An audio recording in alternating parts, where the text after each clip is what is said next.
রাজ্য প্রশাসন নির্বাচন কমিশনের নির্দেশ কার্যকর না করায় সাংবিধানিক এবং আইনগত নানা প্রশ্ন উঠছে স্বাভাবিকভাবে।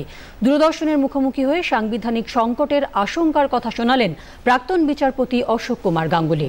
মাননীয় মুখ্যমন্ত্রী বলেছেন যে যখন নির্বাচনের নোটিফিকেশন হয় তখন খালি ইলেকশন কমিশনের অধিকার থাকে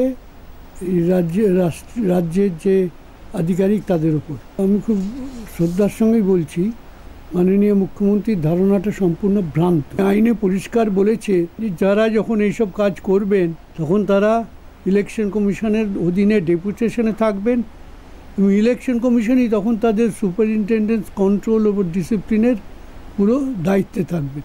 ইলেকশন কমিশনের ওপর সংবিধানের 324, 325, 326, 327 ধারায় এই যে রোল রিভিশন যেটা হচ্ছে এর সম্পূর্ণ দায়ভার, সম্পূর্ণ ক্ষমতা ন্যস্ত করা আছে। সংবিধান এই ক্ষমতা ইলেকশন কমিশনকে দিয়েছেন, স্টেট গভর্নমেন্ট দেননি, এবং সেই ক্ষমতার বলে তারা রোল রিভিশন করছেন এবং সেখানে দেখছেন এই অফিসাররা ঠিকমতো কাজ করেননি বলে তাদের বিরুদ্ধে শাস্তিমূলক ব্যবস্থার কথা বলেছে। সেইটা কিন্তু executive power of the state দিয়ে সেগুলোকে ওভাররুল করা যায় না। সংবিধানের পুরো নির্দেশ আছে তার বিরুদ্ধে। সুতরাং একটা সাংবিধানিক সংকট তৈরি করছেন রাজ্য সরকার।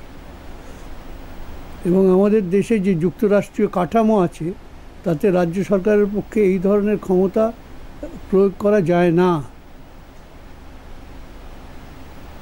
আইনজীবী উজ্জ্বল রায় জানালেন তার প্রতিক্রিয়া।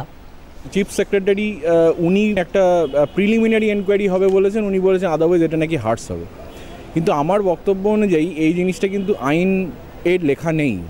তো যখন election commission of India specifically কোনো একটা স্পেসিফিক ডিরেকশন দেয় with respect to the disciplinary proceeding or the FIR, এবং সেই ডিরেকশনটা is pursuant to the representation of people act 1950 হয়, তখন সেটা ছাড়া অন্য কিছু করা আইনত বলে তো আমি মনে করি না। এটার রেমেডি হিসাবে আমি মনে করি election commission of India of course কোর্টে অ্যাপ্রোচ করতে পারে for the purpose of enforcement of their the legal duty or responsibility that has been imposed on them by the statute itself.